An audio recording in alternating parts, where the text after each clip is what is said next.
Hello everyone and Namaste. This is Dr. Suryanarayana Raju, Principal, Guide Engineering College, Rajahmundry, Andhra Pradesh, India. I welcome you all to my another lockdown activity, International Web Talk on Educational Re-architecture, Approximated Synergized Solution in Global Crisis. I thank our management and my members of team in online education research for their continual support for making me to add on these kind of activities for the benefit of teachers and students. So friends, let me tell you what is the motivation for me to arrange this talk. So friends, if you look at this particular scenario, as we all know, throughout the globe, we are passing through a very typical and tragic crisis. That's what we call COVID-19. So if you look at this particular transmitted COVID-19 or coronavirus, and it has a huge impact on all the sectors throughout the world. Somehow we can say that the wealth of the entire globe has come down because of this COVID-19, as it has hit all the sectors in the globe.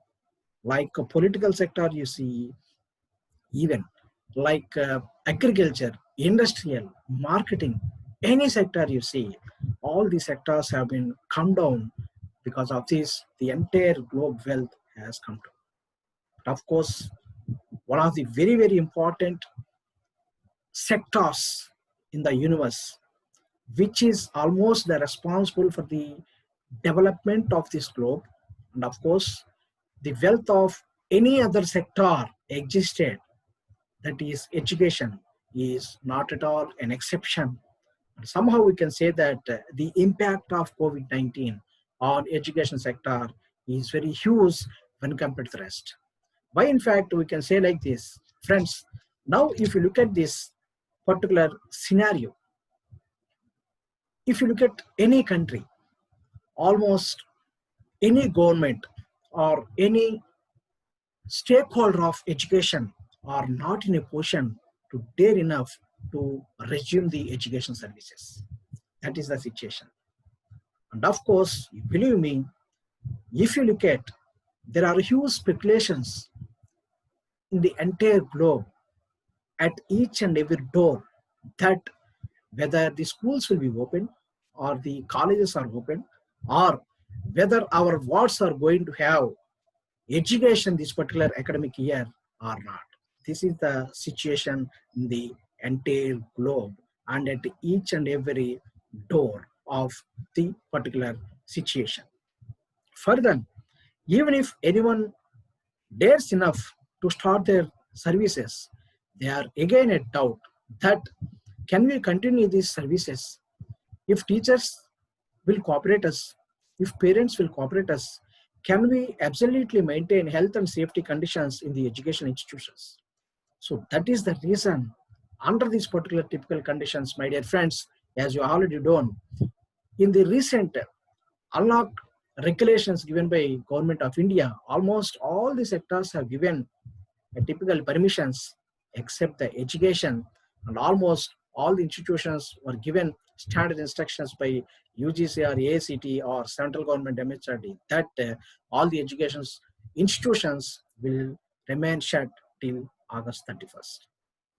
In these considerations, friends, I am coming up with some typical formulations to incorporate in the system so that I want to ensure some sort of confidence among the different stakeholders like the teachers, the students, parents, or even policy makers to slowly come back or to make our education system to a streamline back. But thing is here, whatever the approximations here I am submitting, these are all on my perception, and it's not compulsion or mandatory, or it's not my aim to what you call this kind of pressurize on the system. These are all my own approximations. But of course, by the end of this particular talk, I hope you will come into my lines, because whatever I am just briefing in this kind of talk, these are all nothing but my research outcomes I have been carrying out almost for the last 3.5 months, and with a keen observation of these floating situations. So, friends, the discussion in this particular talk will go in this way. What are the situations made us to close the education institutions? And what is the need for us to immediately start or resume our services? I mean, education services.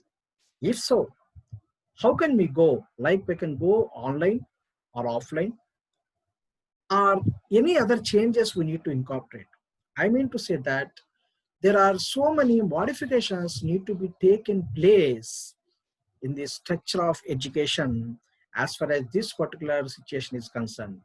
That is why, my friends, I am calling it as educational re-architecture, which is expected to approximate synergized solution in this crisis. So that is why, my friends, I nomenclated this particular program as educational re-architecture, approximate synergized solution in global crisis. So I'm so happy that this particular program have very good response.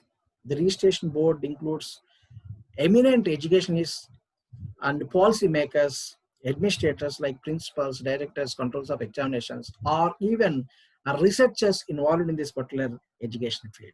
So it is so happy that the participation from the different kinds or the different stakeholders in this particular program really made me to have, or to have sensitized still better to do something else, not only this particular program. So this is the program, my dear friends. Now I request you to kindly and actively participate in the interactive sessions, so that whatever the outcomes we are going to generate, it will be an added advantage for this particular program, because it is able to synergize all the faculty members to create a kind of synergy among these different stakeholders for a particular development of solution in this particular crisis.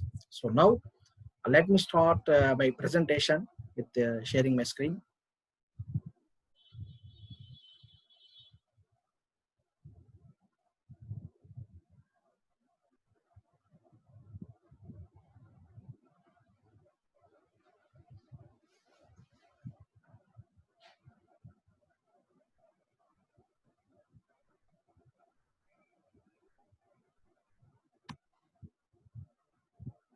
So friends, as I already told you, this is the educational re-architecture to generate a kind of synergized solution in this global crisis.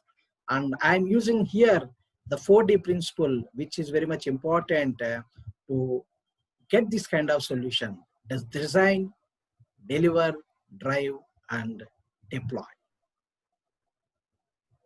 So friends, once again, I welcome you all to this particular talk. Yes. Friends, this is the preamble of this particular program. If you look at this particular COVID-19 global pandemic, this is the outbreak, and this is the data as I received by July 30th. And almost 213 countries, including the territories, have been drastically impacted because of this kind of COVID-19. And if you look at this particular graph or any kind of this picture, all the red spotted or red highlighted parts of the countries got huge impact because of COVID-19. That means whatever the country you look at this kind of red spotted ones, minimum 100 cases reported. And if you look at this kind of these gray parts, dark gray, light gray, something like that, these are the countries where there was a bit less when compared to red spotted countries, and these white spotted countries are having that much huge impact on this. So if you look at this graph, almost more than 80% of the countries in the world, and they have badly impacted because of this COVID-19. And if you look at all these red spotted countries having the same situation as we are having the situation in India as far as our education is concerned. So this is the COVID-19 global pandemic outbreak and impact on education sector. So friends, let us have a glance on this kind of impact of COVID-19 pandemic on our education system. So if you look at this kind of situation, why in fact I am so stressing here is that if you look at our education system, we are unable to just launch into face-to-face modalities at this particular juncture. The main reason is the consideration of health and safety constraints of students as well as teachers. This is very, very important reason for which we are unable to have these face-to-face modalities as far as our education process is concerned at this particular juncture. To be specific, let me tell you one important thing. The students at this particular age are definitely having more immunity, more resistance power. But at the same time, we should also recognize the fact that they are having more spider capacity. So if anything goes bad, and because of this massive accumulation, and it will be having huge impact, and the entire system will collapse. That is one of the biggest reasons. Under these particular conditions, my dear friends, and all the higher education institutions or the stakeholders are at huge speculations that what to do at this particular situation and what are the best ways we should find out to mitigate this particular problem and to ensure our educational system. So under this particular situation, definitely we can expect that this particular academic year will have an absolute difference when compared to the previous academic years we already faced. So this is a kind of glance of impact of COVID-19 on our educational system. Yes, friends, these are the global predictions at this particular moment. So if you look at our educational strategy, it is, as per the research, it is estimated that there will be definitely a decline in the fresh student enrollment at this particular conditions. It is estimated that around at least 20% of the students will not get enrolled. That means there will be decline for about 20% as far as student enrollment is concerned in this particular fresh academic year. So that too, foreign admissions, that means the students planning to go abroad from India, or the students or the international students who are generally expecting to study in India, whatever you see, either from India to abroad or from the different countries to India, definitely there will be a decline. Why it is happening like this? What are the most predominant reasons for this? If you look at this, the first one is parents' jobless conditions. This is one of the prime reasons. That means because of this pandemic, in many of the cases, in many of the situations, many parents lost their jobs, or they did not have any kind of working environment, so that they are not getting what they are expecting to have as far as their emoluments are concerned.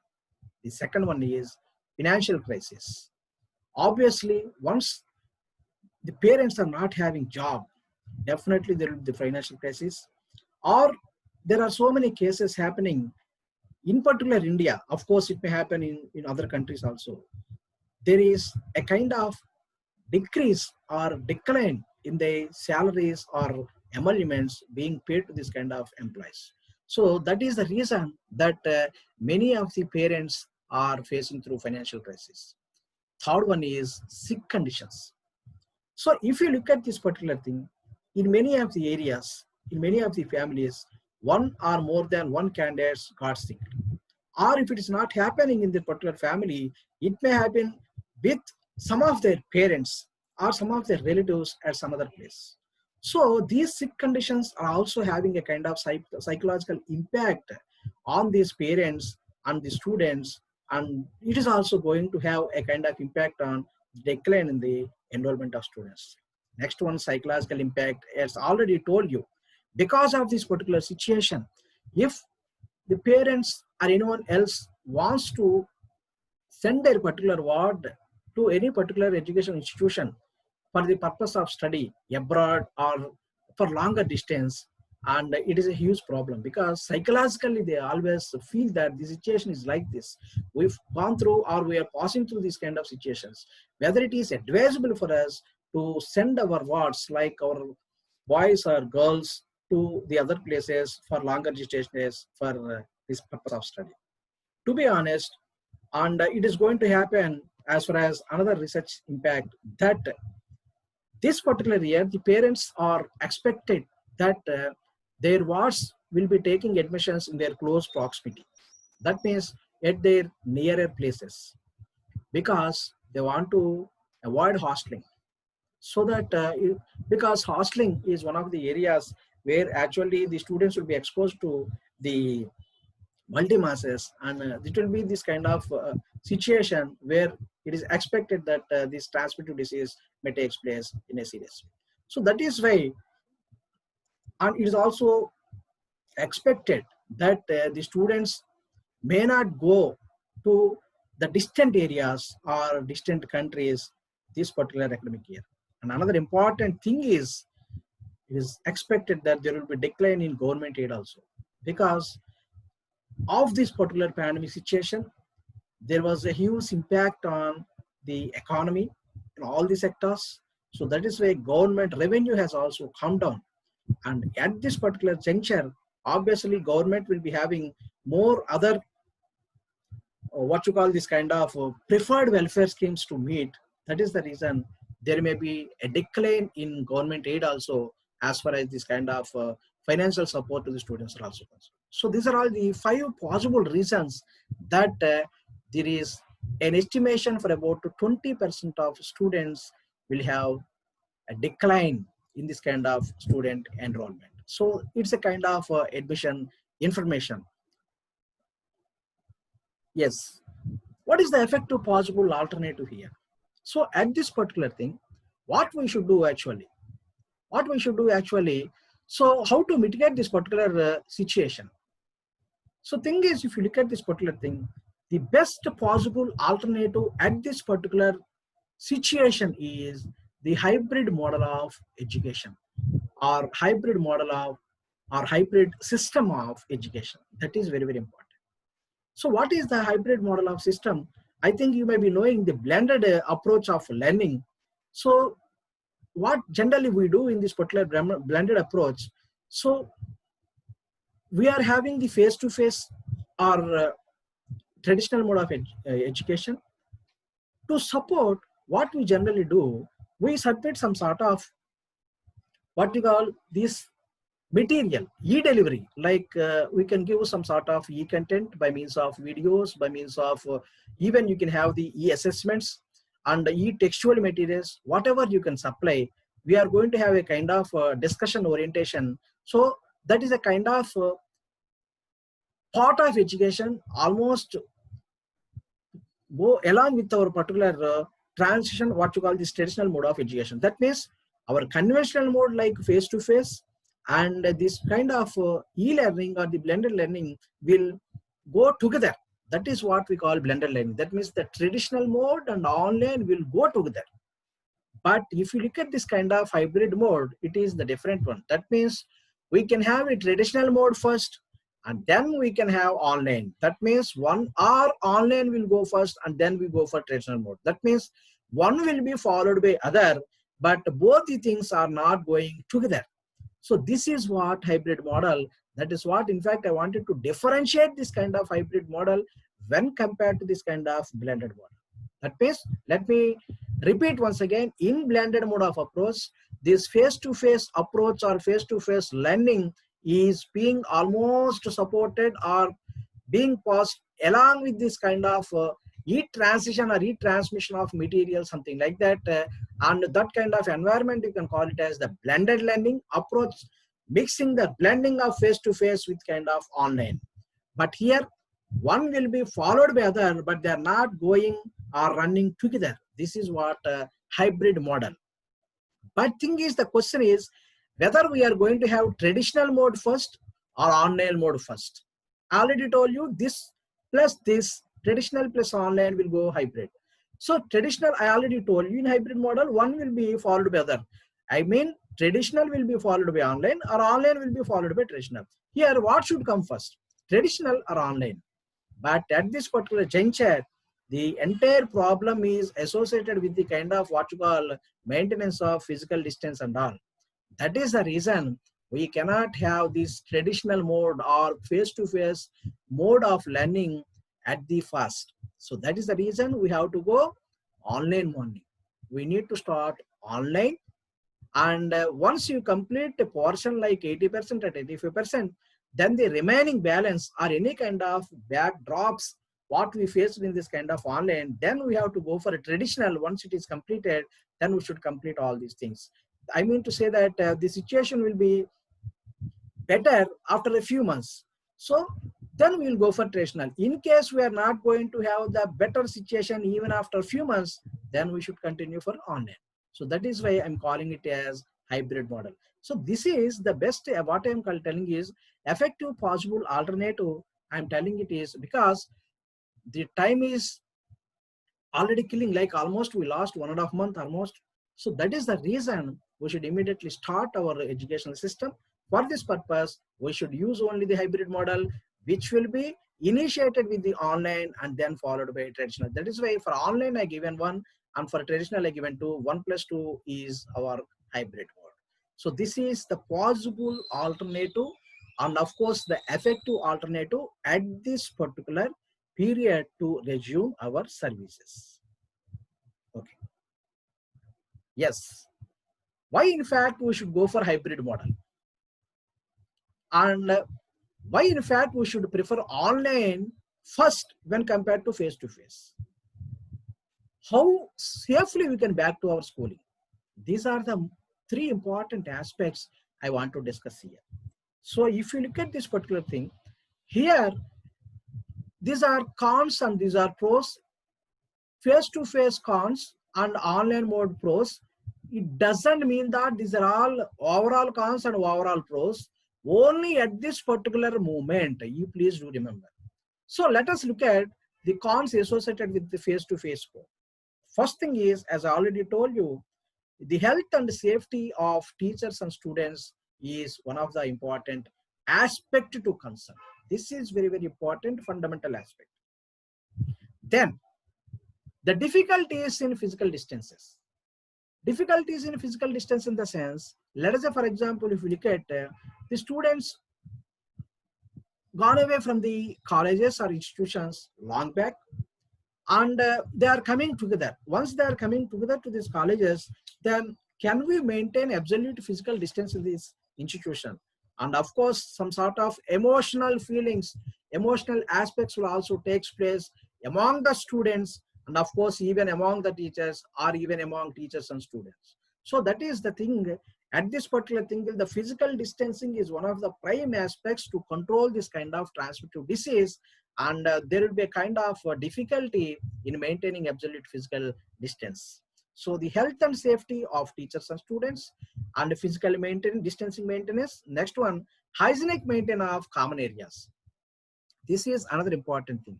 Hygienic maintenance of common areas. That means, let us say for example, if you look at any kind of educational institution, there are so many common areas. Like we'll be having what you call our sports complexes.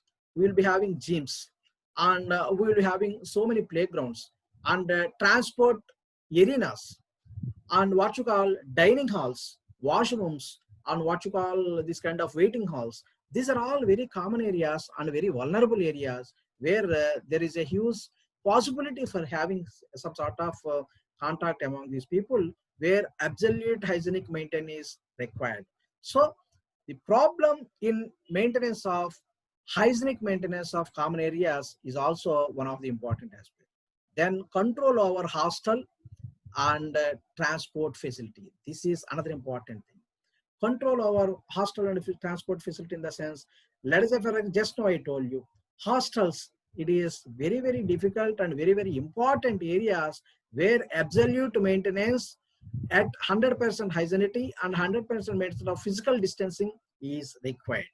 But once you go for hostels, and sometimes the situations may be uncontrolled, or even transport facility also, very specific transport facility is required. That means very short distant maintained seating is very much required, very less number, and maybe possible one per seat at least 3 meters distance from each and every candidate in the buses. These are all very important things to maintain. And next one, psychological stress. Though you are in a position to maintain all these things, there will be a psychological stress that even maybe for teachers, even maybe for students, even maybe for stakeholders, that something may go bad because of the present situations at outside. So this kind of psychological stress will also be possible among these kind of all these persons who are involved in this kind of education sector. So friends, these are all the different cons associated with face-to-face mode, and that is the reason we need to advance this particular face-to-face mode to second stage. Now at the particular same, let us say if we start online mode as a first step in this hybrid model, what are the pros or what are the advantages? First one is absolutely there will be in contact. That means there is no physical contact among either the teachers or the students, or the student among the students, or among the stakeholders, because everybody will be freely and very safely being associated only in their respective places. There is no physical contact. Next one, comfortable stay at respective places. Everybody is having their stay. Everybody will be having their stay at their own respective places. So they feel so comfortable because they are staying along with their parents or something like that. And there is no question of other kind of physical contact. Next one, no maintenance of physical infrastructures. This though institution will have to have any kind of problem with the physical infrastructure. In particular, the classroom environment interface you want to see. We need to maintain the classroom environment for academics also, as in the case of examinations, like very typical physical environment or classroom architecture we need to design in case you want to start the classes. This is also a big burden for the institutions. And more flexible in timings. Online mode, in the sense it is highly flexible.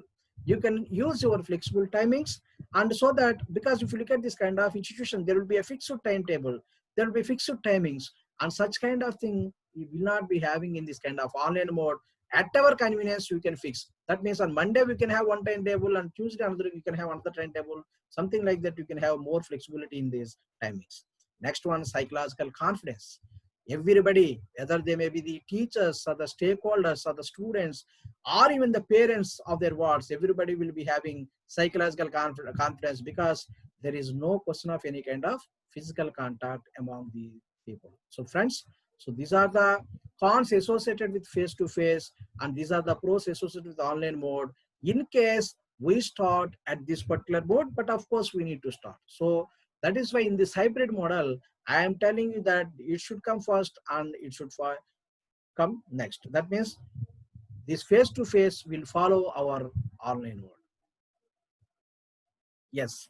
Another important aspect here, let me tell you, these are the typical research reflections over the priorities. That means I want to support my previous slide. What are the typical challenges in case you have the face-to-face at this particular thing? The only thing we need to consider is health regimens. This is the only and the biggest challenge. Of course, it is associated with the different aspects. First thing is contact tracing. This is very, very important. That means whoever the students, in case we are planning to start the courses. So first of all, we need to make a survey, and we need to make an inquiry with the health conditions of all the students, whether they are safe or not.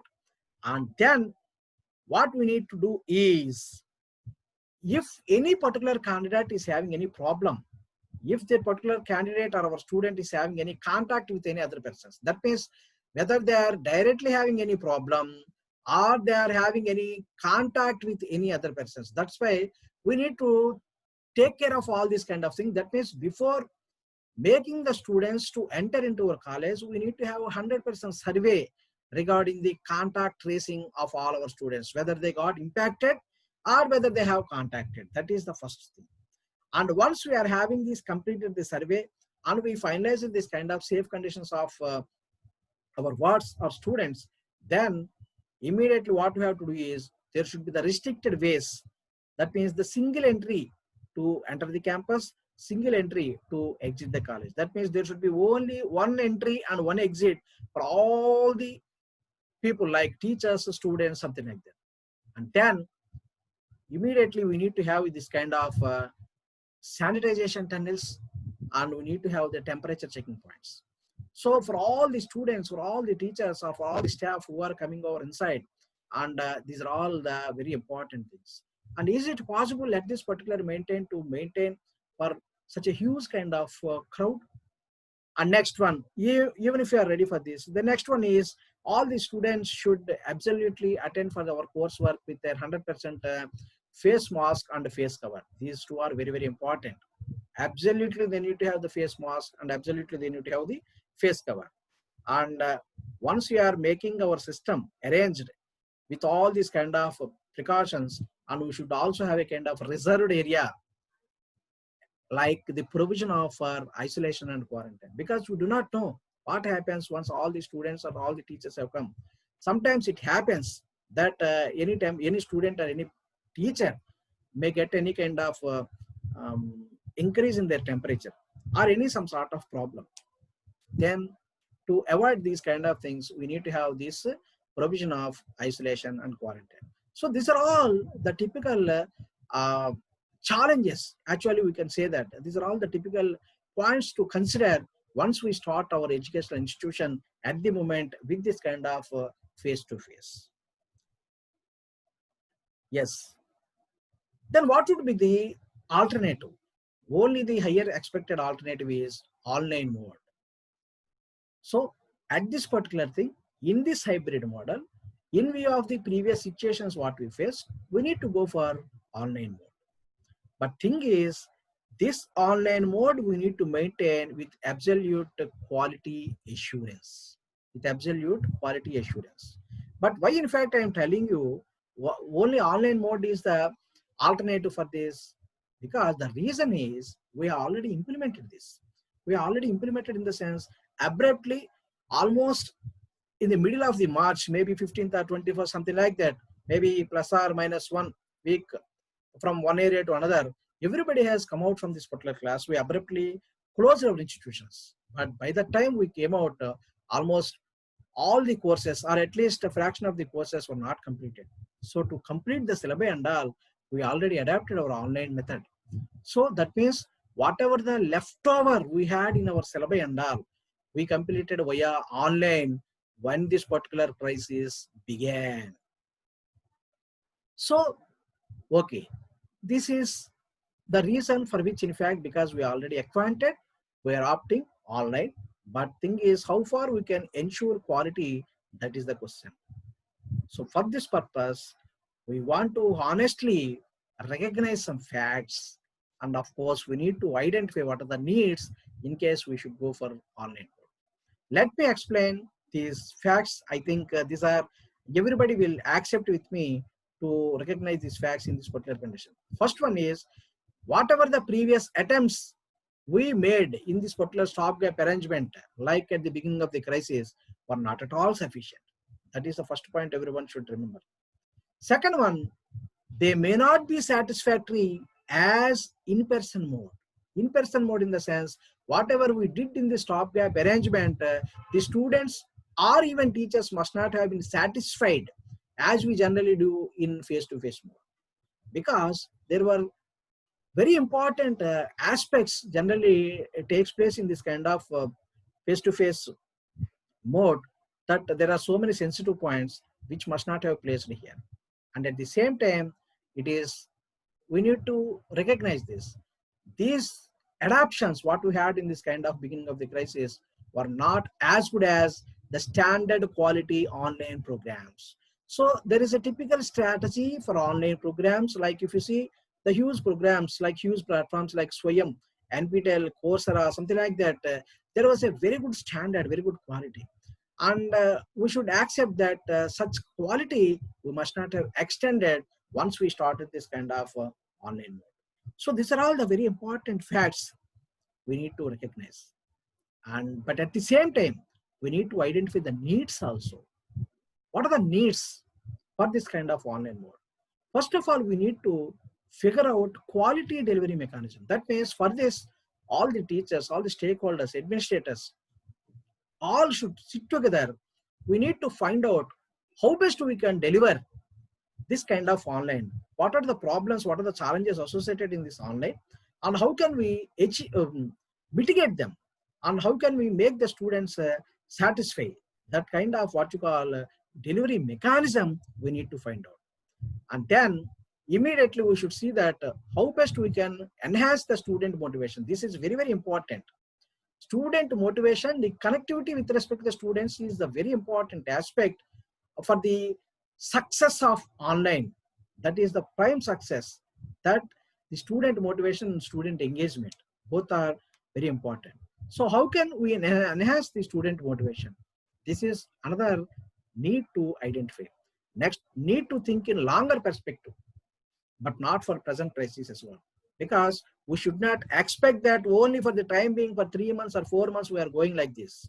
We should think in a longer perspective. We do not know even after 4 years or 5 years what will happen, or even after 1 year what will happen, or even after 3 years also we are not sure that the thing will happen, the thing will be normalized or not. So that is why we should see that this distance mode of learning via virtual mode is the new normal, and we should think in a long perspective, and we should not see that it is a kind of what you call a present crisis alone. These are the very, very important needs we need to identify, my dear friends. So the only alternative at this particular moment is online mode, but thing is the quality assurance in online mode is the prime aspect to consider, and we should recognize the facts, whatever we mentioned here, and we should identify very important needs in this particular online mode. Yes, friends. Accomplishing trust. In order to make our remote learning success, we need to accomplish trust. Accomplish trust in the sense it is not the only responsibility of the teachers. Of course, teachers have more responsibility in this particular thing, but at the same time, we need to make trust, accomplish trust on the system of online mode of learning, on which in fact, along with the teachers, the managements, the governments, the students, all administrators, even parents, they should try to develop trust on the system. Without having this kind of trust, definitely we cannot make our remote learning success. So very important aspect to consider is accomplishing trust on this mode of learning. Yeah, these are the typical measures, my dear friends, in virtual mode to consider. So that means how in fact we can make a trust, and what are the typical measures we need to consider for this model to be success. First one is we need to always consider our mode of learning is a kind of flipped room classroom or flipped classroom environment. I think you may be knowing what is called, everybody knows what is called flipped room environment. So how can you achieve this flipped room environment? First of all, we should see that we need to create or design some sort of reading materials to the students, and they should be given to the students. So whatever the readings we are generating here, they should be in a position to curate interest. They should be in a position to curate interest among the students to develop questions at their respective places before they are going to participate in the classes. Next one, short span lectures with frequent pauses. That means whatever the lectures we are arranging, they should have very short span. They should not be longer span. So to be specific, as research says, 8 to 11 minutes is the optimal period for any kind of student to have the maximum retention. To be specific, 8 minutes. From 11th minute onwards, generally there will be kind of deviation from the retention of the students, because of course it will also vary from among the different students, because the students will come from different areas, from different demographical areas, from different what you call financial backgrounds, different parental aspects, rural background, urban background. So all these things will have an impact on this. So we need to see that in order to have a kind of the best retention among the students, we should have short span lectures. But thing is, 8 minutes class or 11 minutes class is not at all possible for us. So that is the reason, friend, I strongly recommend that no class should be scheduled for more than 45 minutes. Any class at the maximum period, it should be only the 45 minutes. And this particular 45 minutes, for every 10 minutes or 15 minutes, we should pause the class. So that these 45 minutes, if you are pausing for about 15 minutes, we are going to have good number of short spans, like 15 minutes spans. And at each and every pause, the student should be seen, or students should be found that they should be engaged in some sort of our learning process, so that we can have a kind of concentration. We can ensure that the students will be concentrated more, and we can assure that the students will concentrate, and they will have more retention with us. So each class, no class should be beyond 45 minutes, and each class should be having the frequent spans. Of course, it based on the domain or the subjects what we are teaching here. It's all based on the different things. So you can fragment like 15 minutes, 15 minutes, 15 minutes, something like that. So that for each and every 15 minutes, the students will be engaged with some sort of assignments, any kind of polls, or partial discussions, or free movement from the students to talk, something like that. So if the students are doing like that, we can attain more engagement from the students. And next, design synchronous sessions with more discussions. Always we need go for synchronous sessions, because true online mode of learning is only the synchronous, not a video recorded or pre-recorded ones. Of course, you can use that, but to be specific, only synchronous sessions stands good for online mode, so that what actually our mode of teaching will impress the students. First of all, the body language. The students will be felt so happy once they look at the teacher and they keenly observe us, whether we are having very good movement to teach or not, something like that. Our body language, our gestures, and then our communication, then the content. So these are the chronological orders by which in fact we can have better success routes as far as this kind of online teaching is concerned. So obviously and always try to design only the synchronous modes rather than video lectures. Next, we need to rethink the rhythm of class. That means we should avoid the monotony in this particular class. So we should deviate from this monotony. Always the classroom should be dynamic, whether it is offline or online. We should continuously change our moment in the class, because these kind of changes will have lot of special interest and impression among the students. First one is read and discuss on prior specified contents.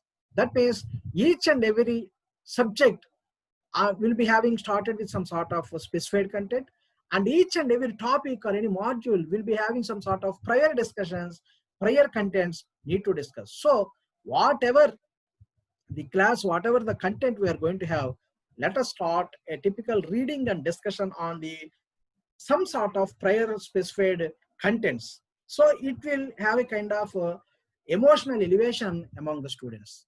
Next one, reorganize the class to change the concentration pace. That means we need to change our pace, because the students will have a lot of stress while we are having some sort of class online, because obviously it is being on virtual. They are idle because no one is sitting along with the students, as no one is sitting along with us. So we need to reduce the stress among the students. For this, we need to reorganize the class by changing the concentration pace. That is very, very important. Next, we need to frequently use the polls to develop confidence. This is very, very important thing. Actually, in many of the aspects, simply the teachers will deliver the lectures and the students will be listening and the class will be over. But that's not the good practice. We should always frequently use the polls, so that if you use the polls, the students will be having some sort of development of confidence among themselves. It means to say that yes, Faculty is always with us. Faculty is always working for us. Faculty is always um, finding out whether we are able to follow or not. So that is the reason we should always go for polling. This is how, in fact, these are some of the techniques or strategies or tactics as we need to go for rethink about the rhythm of the class. Next, friends, we should always show variety in the pedagogy. That's what I have been continually telling. We should avoid the monotony. There should be variety in the pedagogy. First one, ensure flexibility via asynchronous sessions.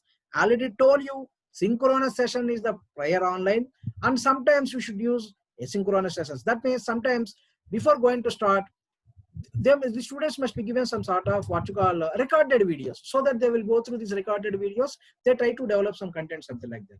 Like that, some sort of flexibility should be arranged in this pedagogy. Live sessions, recorded sessions, interactions, polling, something like that. Next one, we should also have exclusive live interactions with the students. This is very, very important thing, where in many of the institutions, many of the faculty, they generally they don't follow. We need to arrange exclusive live interactions with the students, where all the students should participate, and then we need to discuss with the student, and there should be permission for the student to discuss with the co-student. So it will develop some sort of better synergy among the students, the best effective environment in this kind of online classes. Next one, more and continual use of chalkboards. And in many of the things, actually, it's my observation that once the particular teacher is giving a class, simply they close the chartboard, simply they close the poll, something like that. But it's not good practice. We should ensure that the chartboards are open, and the students or any kind of our co-teachers who are participating in this particular program, they should be felt free to express their feelings in a positive way. And because they're not in front of us, they may be having so many doubts, and the same kind of doubt may be there among the different people also. So to clarify all these kind of things and all, now we have to ensure our chartboard, so that the student should be continuously promoted to use this kind of chartboards. So like that, we should always ensure variety in the pedagogy. Yes. Next one, live interactive sessions. What is the importance of these live interactive sessions? These live interactive sessions will develop intimacy among the students, because once we arrange this live interactive session, so it creates a kind of collaborative platform among the students. So during this kind of interactions, intimacy will be developed among the students, because the students are far away from their different places. They have not been seen at all almost for the last 4 months. They are waiting to look at their friends. They are eagerly waiting to take their friends to their own. So that is why this particular online platform, we should arrange live interactions by means of which they can develop a kind of intimacy. So because of this intimacy, I already told you, the best synergy will be created in the class. And these live interactions among the students and with the student and with a teacher, they will have a lot of psychological relief, because students will feel that they are directly in the presence of the faculty. So the faculty are there with us, that in case we have any problem, they will get solution. So because of this kind of live interaction, one-to-one talk and all, lot of psychological relief will be there among the students. Next one, provision of digital resources. We should always provide multi-mode materials. Friends, you already know that students are multi-mode learners. Some students want to have textual content, some students want to have audio content, some students want to have visual content, and some students, they want to have hands-on practice. Like that, different modes of learners will be there. So we should always try to develop this kind of digital sources, and we should try to provide the different kinds of materials, that too in short span materials, not in longer kind of bunches. Very short, very short, very short. Because if you are sending this kind of materials, very short span materials, they will get a lot of confidence. Simply they can go and simply they can use it. Suppose you are sending 20 pages, 30 pages, 40 pages at a stretch, simply they will throw. They don't go through. Suppose if you go 2 pages, 3 pages, something like that, then obviously they will have a lot of provision to go through this kind of materials. Next one, exposed to better MOOCs. Like we have the platforms like Coursera, we have the biggest platform like Swayam. These are all very good online platforms, and they are providing lot of more valuable, more quality based, more accessible, more equity based materials. So as and when we feel that some sort of courses are there which are in synchronization with our particular courses, we should see that the students must be absolutely exposed to this kind of MOOCs, and if possible, in consideration to our curricula based and all, the credits the students are attaining from these MOOCs, they should be transferred to our curriculum credits so that they will get a lot of confidence. Thing is, they are getting best quality lectures, they are exposed to best experts in subject, and they are being exposed to the enterprise companies, and of course they are getting credits. So like that, students must be exposed to MOOCs. And next one, as I already told you, whatever the materials, it should be splitted into the micro materials, and they should be distributed like micro materials. Only simplest form of materials will successfully reach the students, and the students will get more fruit out of this kind of materials. Next one, friends, optimization of resources. This is very important thing. Everyone knows we have a lot of source of social media, like we have WhatsApp, we have YouTube, we have Twitter, and we have mails like that. So much social media is there, but thing is we are getting so much information from the social media. But thing is, we should ensure that our teachers and the students must utilize this social media only as a resource platform. Whatever the fundamental or our technical or personality development aspects, whatever we are going to have, that should be taken to be considered, and they should be converted into our resource material. This is very, very important. Once we are able to make the students to work on like this, it will be the big success that the students will not waste their time in social media.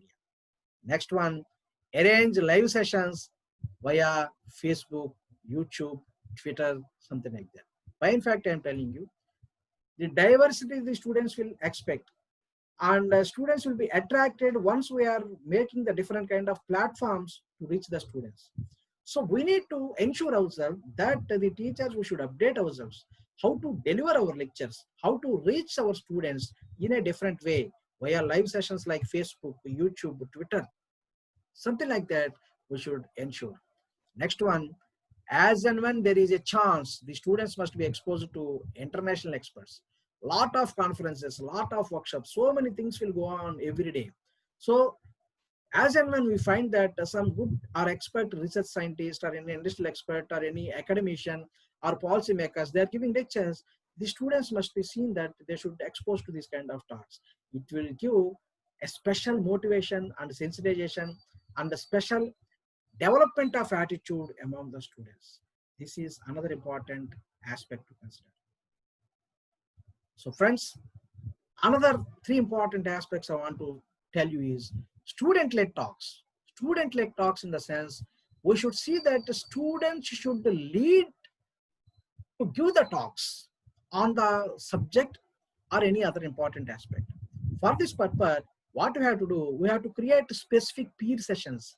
That means we should see that students should discuss among themselves. It gives a lot of collaborative environment among the students. Next one, student lectures to classes. That means they will discuss among themselves. They will teach among themselves. That is very another important thing. And a special focus on discussions and clarifications. They discuss, they give lectures, and based on these two, they will have to sit for the discussions and they will have to clarify for this. And these things may be, it should be obviously very well in case we conduct in the presence of teacher, or in the presence of a teacher also, some colleague may be there, and we should ensure that student lead talks will be there. Generally, it does not take place in our conventional mode. Next one, whole student education. Friends, this is very, very important. And that means whatever we generally discuss, it's all with respect to only the curricular aspects, but it's not at all sufficient. Whatever we do, it should ensure cognitive development among the students. It should ensure mental and physical strength development among the students. And we should always see that the students are at well-being. This is what whole student education.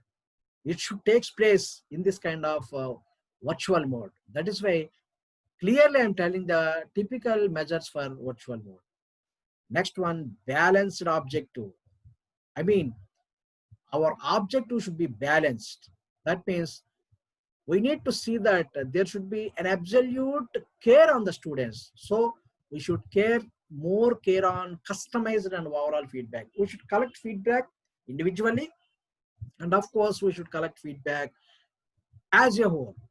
Next one, not to be left solely for teacher preferences. My dear friends, let me tell you very honest, online education is nothing but the 100% student-centric approach, but not a teacher-centric approach. Most unfortunately, the things are going on, how to deliver the lectures, how to prepare the content, how to make sure that the students are writing the examinations. All the time in the discussions will go on, maybe of policymakers, maybe of what you call the administrators, maybe of the teachers, that these are all almost 100% circulating among the teachers, but very less focus is there on the students. Thing is, it is the student centric, 100% student centric. That is why always we should not consider our preferences. We may be having our own preferences, but we should not take on our own. It is meant for us. We should, whatever we plan, we should, whatever we design, that should be the student, that we should keep it in our mind. And whatever we do, the system must be better compacted, and you should be systemized and well balanced with all these kind of 9 important measures I have been telling you in this kind of virtual mode. 9 into 3, 27 very important tactics for this kind of virtual mode. Yes, friends. Another important thing is, in this particular virtual mode, we should have an absolute dedicated learning management system. Everyone knows regarding learning management system. But like what you call this kind of Google Classroom, you must have used, and what you call this Canvas, you must have used.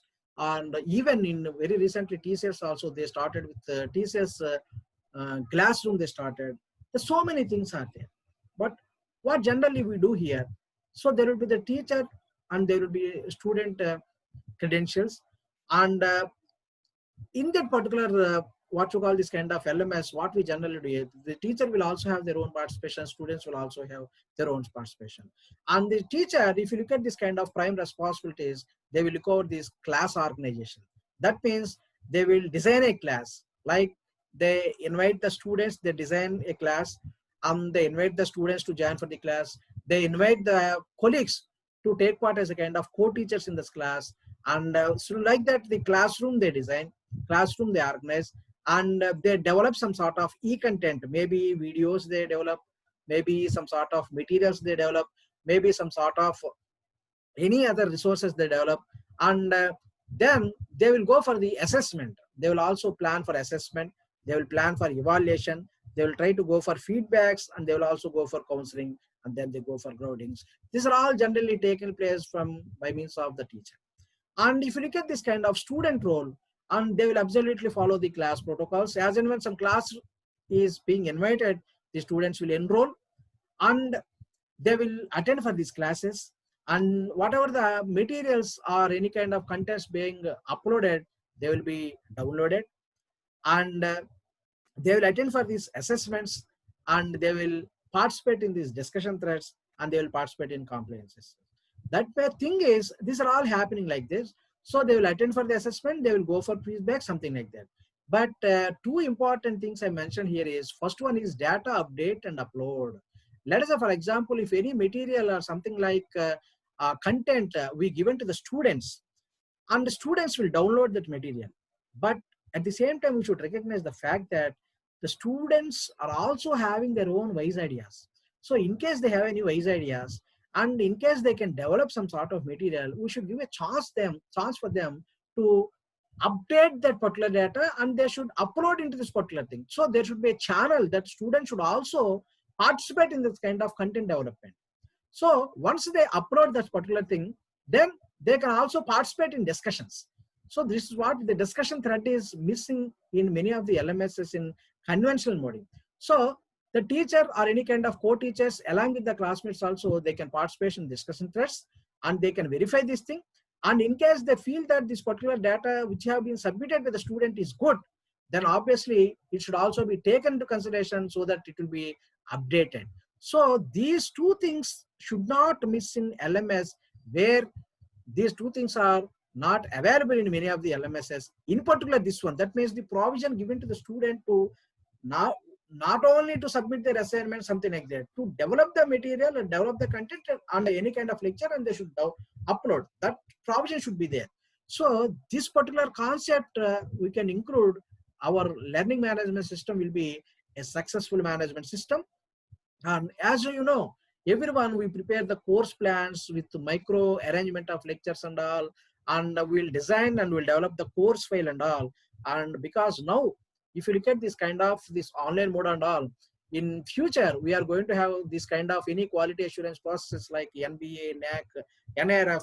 Everybody will be looking at our kind of e-data and e-management. So e-governance, these are all very important things. This kind of, simply you can say it's a kind of e-governance as far as this kind of teaching learning process is concerned, for which you can have an administrator. He will take care of the registration of the teachers and students and all these kind of things. So e-course plan we develop, and e-course file also we develop with the incorporation of all these things. So e-course plan and e-course file should also be present in this kind of LMS. So like that, my dear friends, this is a very, very important aspect that very few corners are looking at the incorporation of this dedicated learning management system in our online mode. Yes. So far, we gone through how to proceed for this kind of online education, what are the different strategies we should follow, and how to manage LMS, everything. That means why we should go for online first and why we should go for hybrid model first, everything we gone. And what are the typical strategies we should follow to deliver our lectures, everything we gone. But thing is, now we need to look at an innovative adoption as far as this curriculum is concerned. That means now let us see redesigning our curriculum in this particular virtual mode at this particular juncture. Yes, this is the food for thought, my dear friends. So the very, very important aspect and where all the curriculum designers and the policy makers or the administrators, the leadership team, everybody should concentrate on this particular thing. So throughout the globe, if you look at this particular thing, generally we call it as the first semester and the second semester, and we are expected to be in the first semester. Throughout the globe, we call it as the fall semester, an autumn semester, or art semester. Generally, in many of the affiliated systems and all, we call it as art. And of course, in IITs and NITs, we call it as autumn. And of course, in abroad, we call it as fall and autumn. So if you look at this particular thing, any academic semester may be of even or maybe of odd end. Generally, we are expected to have actual number of working days as 85 to 95. These are the well-balanced number of working days in any particular semester. But thing is, if you look at almost, we lost almost 2 months. So even if you start today itself, the approximate number of working days are only 40 to 50 if you avoid any future holidays. So almost 50% we are going to lose our working days. And coming for this particular number of academic hours per week, it varies from one university to another university or one area to another area. Generally, in a week, we are expected to have 36 to 42 academic hours. So friends, 85 to 95 working days, and each week 36 to 42 academic hours. So that means if you want to effectively complete the syllabus as far as curriculum designing is concerned, for all 85 to 95 working days, for each every work, we are supposed to have 36 to 42. But thing is, these working days have come down almost to 50%. So that is the reason, because the working days have come down to 50%, the academic hours will go up to 50%, almost 100%. This is 36 to 42. This is 70 to 80. That means half-fold we are going to have working days, twofold we are going to have working hours. This is very, very typical, and it is highly impossible that you cannot maintain 70 to 80 hours per week. It is absolutely impossible for us.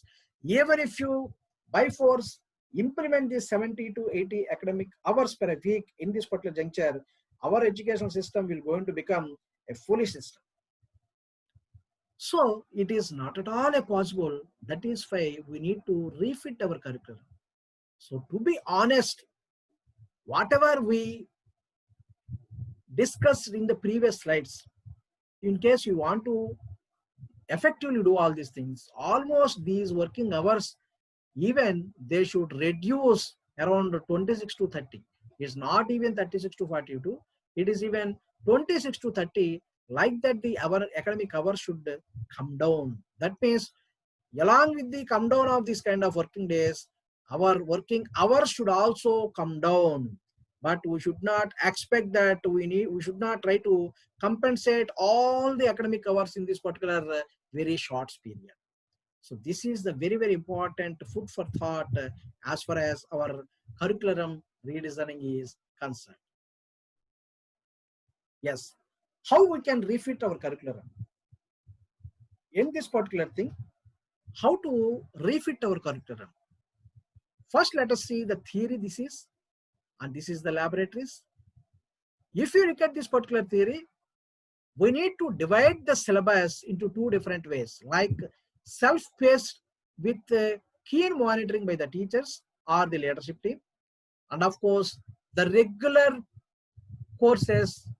Of course, because it is regular, obviously we will have mentoring. So like that, we need to divide our syllabus into self-paced and regular with monitoring of the faculty members. And if you look at this kind of self-paced courses, what in fact self-paced courses are actually, let us say for example, as I already told you in the earlier slide also, we are having some sort of different modules, and each and every module will be starting with some sort of typical fundamental and basic syllabus.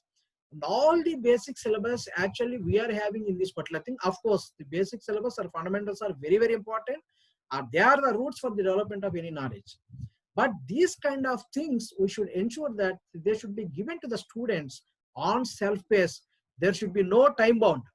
Students should be at free movement. They can access their courses or access the content of a divided syllabus at any time. But of course, that particular content should be considered into the assessment. That is very important. We should not forget about that. Whatever we do, whatever we have in the syllabus, that should be mentioned clearly for assessment. If you don't go for assessment, it will go waste. So, and even students, they will not take care. That is why a partial fraction of syllabi, almost the earlier content to each and every major content should be considered as the self-paced without any time bound and should be considered assessment, so that these kind of hours we need not consider in our academic hours. On the rest, that means prior knowledge the students will be having via the self-paced. With the necessary discussion, generally we are having in live interactions and all. And the connectivity parts, all these connectivity parts we are going to have on regular based with the continual monitoring. It is in the time bound of whatever the hours we are having in our curriculum, like whatever we are telling, like 24 to 28 or 26 to 32, something like that. And whether it is the self-paced or whether it is the regular one, both should be considered for assessments. This is regarding theory. And coming for the next one, virtual laboratories. Very important thing here, that in online learning, mostly almost 90%, maybe of the curriculum designers, maybe of the policymakers or whatever teachers, everybody will be concentrating more on theory. They forget about labs. But thing is, we should recognize the fact that the students will have more knowledge. The students will gain more knowledge only when they are exposed to the laboratories. So we should not forget about these laboratories. But at this particular case, there is no chance for us to directly go inside or to work on-site laboratories, we should go for virtual laboratories. But of course, it is domain-based. Based on the domain base, again, if you look at this kind of virtual laboratories, they will be divided into remote laboratories and simulation laboratories. All these virtual laboratories, they should be given into remote laboratories and simulation laboratories. It is the responsibility of the teacher to ensure that based on our core, based on our domains, what are the laboratories, virtual laboratories available. So among these, what are the remote laboratories, what are the simulation laboratories? Like that, we should decide and we should ensure that the students should register for that virtual laboratories. And these kind of remote laboratories, if you expose simulation laboratories, let us say for example, if you look at this CSC, IT, or any kind of design, MATLAB, everything, these are all very good. We can have simulation in our own laboratory, what you call these laptops or systems, and then accordingly we can have it. And via this kind of, even with this kind of what you call virtual mode, we can monitor them in case they do well because of this kind of discussion threads. But for remote learning, and they should register for that, and they will try, they access on this kind of thing, in particular the civil engineering or mechanical engineering, any kind of hardcore. There are so many laboratories. Almost 70% of the core design like BTech laboratories are available for virtual laboratories. So once they register, they work on, they will get more procedural knowledge. First of all, the purpose of laboratories, they should know the procedural knowledge, and they should know conceptual knowledge, and they should try to go for development of other pieces of knowledge. So like that, they will have the better exposure to the procedural knowledge. Once they gain this kind of procedural knowledge, once the situation has come to our hands, once the face-to-face is started, they can go to the kind of laboratories directly with the specific physical distances, and they can work out well or even faster when compared to the previous situation, because they already gained the process of knowledge. So then they can really practice that, they will get all the concepts, so that the learning in the laboratories will still be augmented even when compared to our face-to-face mode. So friends, this is the reason why in fact I am stressing more on this kind of virtual laboratories. Without the inclusion of virtual laboratories, it's not at all a good curriculum, and we should ensure at the beginning itself.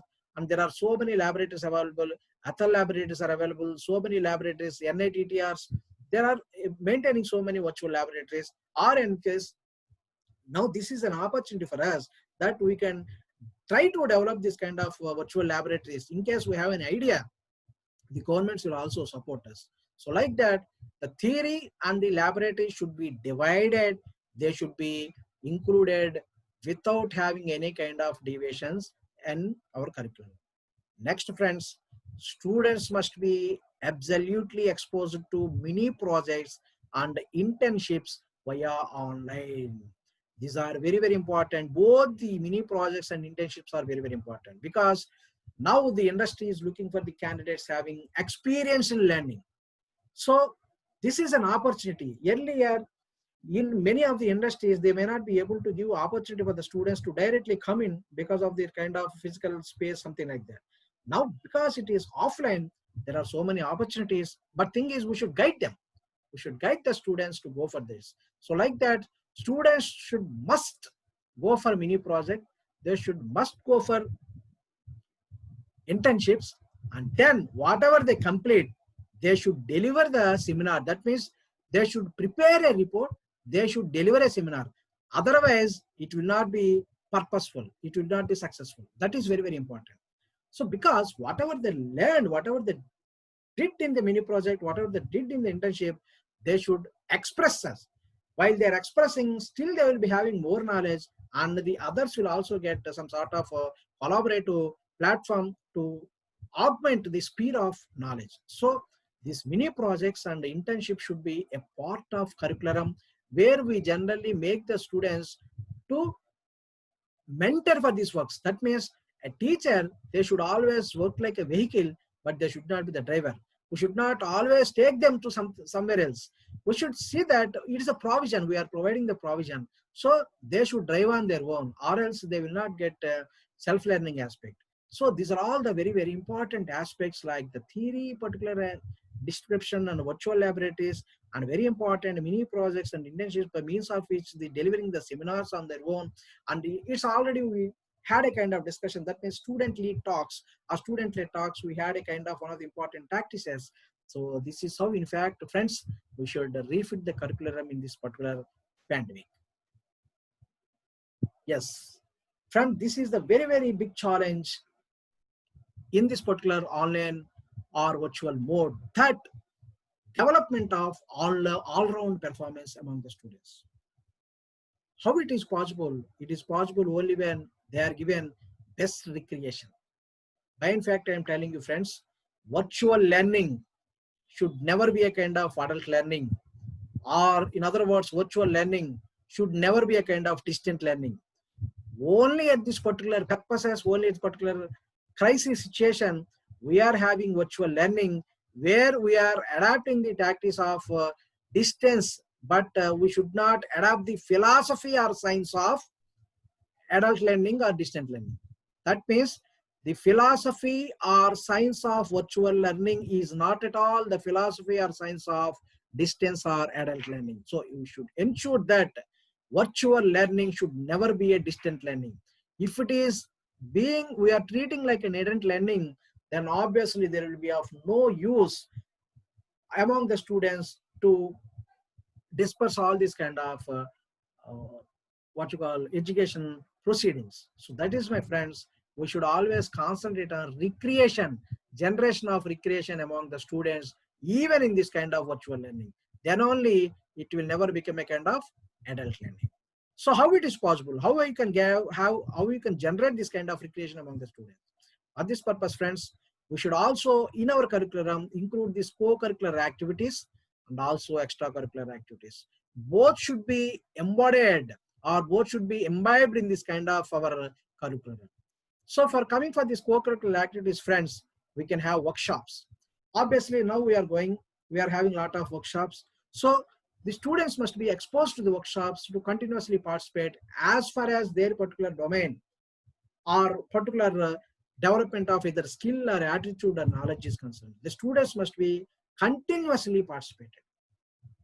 And next one, extempore. That means we need to organize the events like that, like a just a minute, something like that. The students must be given a chance to speak on their own, to express on their own, to develop some sort of leadership skills. So like that, extempore competitions we can organize. Next, hackathons. Now, friends, everyone knows hackathons have become very big tools among the recruiters for the selection of candidates.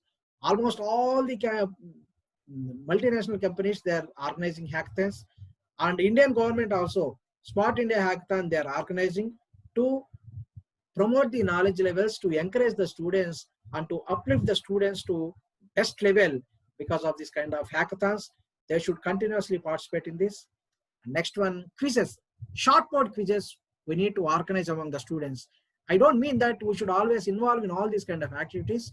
We should organize some sort of coordinators, or we can also take the help of our colleagues or our supporting staff to organize this. Next, ideations. This is the need of the hour, the entire globe. The students should develop, think innovatively, think creatively. They should develop ideas. They should develop prototypes. They should lead to kind of startups, something like that. So these are all, in fact, we should conduct as a kind of co-curricular activities. Friends, all these things are not simply we are working for time pass. Everything will be included in our assessment that we will be discussing very soon. So like that, we can concentrate on co-curricular activities. These are some of my assumptions, and we have empty lot of chances so that everybody can include their own options. Next one, coming for extracurricular activities. Friends, esports, this is very, very important aspect, that the students feel happy only when they are better exposed to the sport activities, cultural activities, and games, whatever it may be. Now this is the time where actually the students were unable to make the students to directly participate in the activities once they enter into the college. That is why we should make sure that the students should participate in esports. Like we can ask them to participate in yoga. We can ask them to work out in some sort of physical exercises, because it will make the students to leave their lethargy. That is very, very important. Or even we can ask the students to work out on something like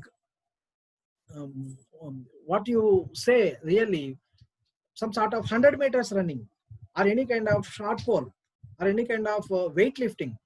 And you can ask the students to work out on them, and you can also ask the student to take the videos, and you can ask the students within a short time period. You need to fix the time period. Within that time period, they can participate in this. They can work out on that particular activity, so that they can send us. So all these things will be culminated from the different students. We will chalk out, we will have a scrutiny among this, and then we can also rank, or we can also give some sort of motivation certificates or any rewards or prizes, something like that. Like that, don't see that we cannot have any sports. We can have esports. So this is another important thing. Next one, social acts. Now this is the right time for us to develop any kind of leadership activity. There are so many people who are really in need. Or even the students may be asked to teach classes to their followers, maybe their juniors, or maybe the school children, something like that. Like that, they can participate in the social activities. But thing is, at the same time, they can also have video recording of lessons. And another important thing, one more important thing I want to tell you is, students may be asked to develop some sort of apps. Actually, it is a technical event, but you can also call it as a kind of e-sport. So if you ask the students to develop some sort of apps, something, website, something like that, though it is co-curricular activity, it can also be considered the sport. It's the kind of, because it's only mental activity, healthy environment it gives. So like that, the e-sports and the martial arts, and then the leadership activities. Because this is another important aspect, the students may be asked to deliver talks on leadership activities, or they can participate in leadership activities. They can lead these social service activities at outside, and they can give their opinions, because the students will be the future leaders of the country, or they will be the CEOs in many of the MNCs in the world. That is why leadership is also very important. We should organize these certain leadership activities. Next, friends, performance arts. We know students are very wise. Many of them are very good at cultural activities, maybe the good singers, or they may be very good mono actors, they may be dancers, and we should not forget them. They can perform well with self videos, and we can submit them online. Next, creative arts. There are so many candidates who can lot of creativity, so that we can ask the student to work out on their creativity, like they can generate some sort of designing aspects, development aspects, something like that, so that they develop some sort of creativity, which is very much important. And as that can also be included with this kind of ideation. Here ideation has come, here the creative art is come. Like that, all these things, friends, we can consider as co-curricular, extracurricular activities. Somehow there will be merging. That is why I given a kind of when here. Some activities will be having merging between these co-curricular and extracurricular activities. So all these things we should consider in case we embedded in our syllabus, like the times, because these are all the flexible timings. These are all not among our 2 hours, 3 hours, something like that. And as I already told you, any academic hour, they should not be more than 45 minutes, and no academic day should have more than 3 hours as far as teaching is concerned. The optimal hours are 3 academic hours with 45 minutes each, and 1 interactive session. That means altogether it may be 3 hours. We should not have longer timetables like 1.5 hours each for each subject, and maybe 4 hours from 9 to 12, 9 to 4 o'clock, something like that. We should never have in this kind of online mode, because there are so many other aspects we'll also consider. The laptops, not only the internet, we should also have the power. And if many of the students generally they use mobiles, and mobile, they will, in case they continuously use, they will get heated. So a lot of other things will also have. So that is the thing. So we should consider that only our academic or curricular activities, they should fall in this kind of 3 hours, and all the other things at the flexible times of the students in a span of 1 week or something like that, they can work it and they can participate. So this is how, friends, we can create, generate the recreation, and we can ensure that all-round development will take place among the students. So coming for the assessment, students, now we gone for curricular fitment and strategies and all, and how to divide our curriculum, co-curricular activities, extracurricular activities. Now let us see the assessment. Friends, everyone knows, I think the very important purpose of assessment is that we should always consider the student's knowledge, or we should always ensure that the student knowledge or student should develop a kind of T-shaped knowledge. T-shaped knowledge in the sense, if you look at this kind of T-shape, like we need to have the breadth of the knowledge and we need to have the depth of the knowledge. So we should consider this depth of the knowledge and we should consider the breadth of the knowledge. That is the very important. The depth and breadth, that is the fundamental aspect of assessment to look at. For this particular thing, to assess the student's knowledge, we should always go for CCE, that's what continuous comprehensive and evaluation method. In particular, without CCE, no online will be successful process. So for this continuous, that means whatever we do regularly and continuously, all the activities should be conducted throughout the span of days, and hence the students will get all-round development. And then comprehensive, not only the academics, we should, whatever they see, we should ensure that the students are developing the mental, emotional, and physical aspects. So all these things are very, very important. That's what we call comprehensive. And evaluation. For this kind of evaluation, generally we should not stick on to simple or only a few tools. We should use the variety of tools and techniques to assess the knowledge of the student. So that is why CCE, continuous comprehensive evaluation, should be adapted, and which should include the formative assessment and of course the summative assessment. One should have the formative assessment, one should have the summative assessment, and these assessments should be a part of our CCE. Friends, during this assessment, one should ensure that we should always concentrate to assess the different learning levels of the students. As I already told, this is very, very important. This is very, very important. Different learning levels we should see. Like that, we should design our assess tools for this kind of assessment. In this particular thing, this is, as you all know, revised Bloom's taxonomy. We should concentrate understanding and remembering levels of the students. They should be confined only to the 36%. And we should concentrate more on higher learning aspect. Higher learning aspects on we should concentrate. For this, we can have analyze and apply up to 18%. Of course, even from analyze onwards, higher thinking aspects are there, higher learning skills, and these are lower learning skills. But this lower learning skill should be confined only to the 36%. And the medium, the analyze and apply 18%, and this creation and evaluation capacities, which are the absolute higher learning ability of the students, or higher level of the student, we should be given more preference like 46%. Because industry or the crisis based any country is really in need of the students to develop on their own as entrepreneurs or intrapreneurs. That means they should provide jobs, or even if they're working or they're looking for jobs, they should feel that they're also the owners. So in case if you want to do, it is possible only when if you are having more concentration on the higher thinking order skills, higher leveling also. Like that, the measuring levels, whatever we assess, you should be given priority in this particular concept. So friends, what are the different assessment tools we have to use? I already told you in the evaluation, different assessment tools should be used rather than confining to the single tool. So, and of course, the formative assessment and summative assessment should be there. And for formative assessment, we may go for quizzes, assignments, short mode tests, seminars, all these things based on our domain and based on the situations and time bound, we can go for formative assessment.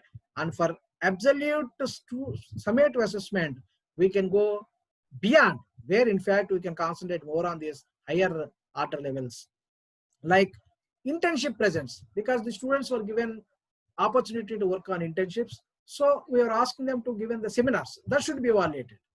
Next, mini projects. In the same line, they were given submitting the mini projects. Next, capstone projects. Capstone projects.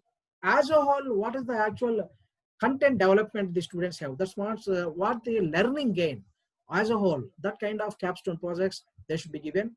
And the students must be having a chance to self-evaluate on their own. The students might be given self-evaluation aspect. That means they should evaluate on their own. That is what one of the very important aspect. And peer critics. That means a student will evaluate other student. These peer critics should also be enclosed. These kind of things should be given for summative assessment. Like that, for formative assessment and summative assessment, we can divide this assessment. This is what, in fact, the entire system of assessment we need to concentrate. You may be having a doubt that, well, is it possible? The online itself is a difficult issue at the moment. The days you are also telling, and you only telling that this kind of number of days are less. Is it possible? Definitely these are possible. Because if there is a way, or if there is a will, there is a way. And we can include. And this is the time for us, whatever the policy makers, whatever the curriculum designers, whatever the evaluation experts, whatever the teachers of the different subjects, they should sit together, they should concentrate on designing of the strategies for online delivery and the refitting of the curriculum and the pedagogy arrangements and assessments. Friends, this is what, and this is how, in fact, we should concentrate on evaluation and grading. So if you go for this kind of evaluation, we should concentrate on both scholastic as well as post-scholastic aspects. That means scholastics in the sense all curricular activities. At the same time, post-scholastics, we should also consider their other activities. Like I already told you, different things in this recreation. Everything should be included. Unless we include this kind of this evaluation and grading, students will not take care or our purpose will not survive. That is the friends, the entire performance should be taken into different aspects. You can consider the attendance. They may be given 10%. Curricular aspects, they may be given 70% weightage. Co-curricular aspects, they may be given 10%. And extracurricular activities, they may be given 10%. These are all up to us. We can also have our own variation. But thing is, once we are asking the students to participate in all these things and all, because we should also consider the students' performance also. So if you are giving the weightage, all the students will eagerly participate in all these things. And this is also one of the important techniques to ensure the student engagement and the student participation enhancement. So this is how, friends, we can go for evaluation of both scholastic and co-scholastics and grading under these conditions. Over to all, friends. Very, very important aspect is student mentoring. The mentoring of student is very important. In particular, in virtual mode, students are hiding. They are far away from us. And we are not at all being seen daily. Because in college or institution, generally they will be exposed to the principals, directors, managers, or teachers, their colleagues. But now the situation is everybody departed and they are feeling alone. So to mitigate these particular things, we should have an absolute mentoring of this distance. Like we need to have the customized feedback. That means for each and every candidate, we need to concentrate more on the feedback. So that once we are collecting the feedback, appropriately we'll work on that, students will have a lot of satisfaction. Next one, personal counseling. Even in offline mode also, it was very less in many of the things. In some of the prior institutions also, if students are better at grading and all, simply they are being neglected. It should not happen. Personal counseling is the very key for promotion level of each and every candidate, because each and every seed has its own capacity to grow. The environment we are creating is only responsible for not to have any deviations to reach its goal. So that is the reason the customized feedback and personal counseling are very, very important. Next one, career guidance. We should not neglect. Yes, at this particular juncture, what would be the opportunities? Even if there are so many challenges, how in fact they can convert their challenges into opportunities. All these things, they should be known by us. So ultimately, friends, we should extend our full-fledged scaffolding. That means students should feel themselves that, yes, my teacher is with me, my management is with me, my head of the institution is with me, and my parents are with me. Like that, in case we are able to provide that kind of full-fledged scaffolding, that would give a lot of boosting, because in particular, India is now looking for the students to become like entrepreneurs, because we should quickly plan ourselves to design, develop everything in our India India should be the hub for making and development of products, and we should almost go to 0% of imports, and we should have 100% exports. That is how, in fact, our Atmanirbhar Abhyas or Atmanirbhar Bharat will be reaching soon. So friends, this is how, in fact, in our online mode, we need to concentrate on our journey. And this time is very short. We should immediately start, and we should continue forever. We do not know how long we should continue on this way. But as I already told you, that we should expect that all our planning should be in a long-term perspective, but not in short-term perspective. These are all my social media accounts, and in all these accounts you can find all the latest updates from my talks or any other important educational aspects. So friends, this is what this international web talk for education is. Why, in fact, I am telling, this is the crisis of the globe, and the entire globe, we need to design the things, deliver the things, drive the things, and deploy the things in a proper way. That is my concept of international web talk on educational rearchitecture, a proximate synergized solution in global crisis. I hope you really enjoyed my talk, and be safe and let others to safe. Happy learning and all the very best. So now I'm so happy that you have spent a lot of time with us in this particular web talk, and I hope you really enjoyed. What, in fact, I told you at the beginning, that after the completion of my lecture or talk, you will also come in my lines, that some of the important incorporation we need to take place in this particular educational system. So really happy for looking at the different participants for my talk. I really enjoyed to give this talk. I keep on trying my this, and I already started online education research to come out with better solutions for any kind of problem associated in this particular thing. I request you all to join at your convenience, so that our collaborative work will develop better synergized solutions in future. So you can send all your interactions, queries and all. And once again, I wish you all very, very best for our future endeavors. And once again, I thank you all for having nice participation in our thing. I thank all my colleagues who really worked along with me in OER, Online Education Research Group, for making me to actively participate for the benefit of, mutual benefit of each and everyone. I really thank my family members for their great assistance in this pandemic situations, for all the things to conduct here. And I thank my management. Thank one and all. Namaste. Jai Hind.